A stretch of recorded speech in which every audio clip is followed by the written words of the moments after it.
Et puis, tu m'as aussi proposé l'hypnose. Donc, comment tu switches, comment tu proposes à tes patients l'un ou l'autre? Tu sais, un petit peu selon les cas. Ouais. Mais tu vois, c'est une boîte à outils. Des fois, je leur laisse le choix. Ouais. Mais je dis pas, pour le coup, en hypnose, je dis pas toujours toute ma boîte à outils. Mais il y en a plein, en fait, en hypnose. Donc, on met la personne en état de conscience modifié, c'est ça le terme. Hein. C'est-à-dire que la personne, elle est assise en face de moi, elle sait qu'on est dans un cabinet médical, elle sait que c'est ma voix. Voilà, je la rassure, je lui explique bien que c'est pas de l'hypnose spectacle, on va pas la ridiculiser, il va rien se passer de particulier, si ce n'est que en général, elle va fermer ses yeux et se retrouver dans cet état de conscience modifié.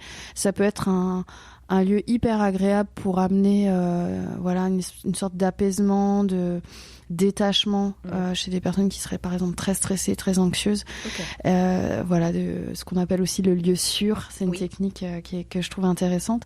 Mais après, il y a pas mal d'autres techniques. Il y a le fait d'amener, tu vois, par exemple en traumatisme où on peut amener de la couleur, il y a une technique de la salle de cinéma, la personne on la met dans une salle de cinéma et on lui fait revivre une scène, mais en jouant sur la couleur du film, la vitesse à laquelle ça s'est passé. On peut lui faire regarder le film depuis le haut de manière à ce que ce soit avec beaucoup plus de distance.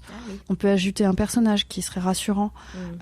Tu vois, typiquement, s'il y a une personne qui a subi une agression, souvent, tu sais, ce qui fait trauma, c'est qu'on se sent, pas reconnu par les personnes qui sont censées donner de la sécurité. Alors, je m'exprime un peu par des exemples. Je sais pas, on subit une agression physique, et puis on va le dire à notre mère ou à des flics, et puis mais t'aurais pas dû t'habiller comme ça, mais je t'avais prévenu, ou un truc hyper violent, et en fait c'est ça qui va faire trauma. Ça va être ces derniers éléments. Et nous en hypnose, on va travailler sur la sécurité à ce moment-là. Alors on va pas jouer sur le trauma il est là, je veux dire directement, mais par contre indirectement, on peut peut-être dire quelle aurait été la personne qui aurait pu être la ressource, non pas pour culpabiliser, mais pour en hypnose peut-être faire venir une meilleure amie, quelqu'un qui te donne la main, quelqu'un qui a une main.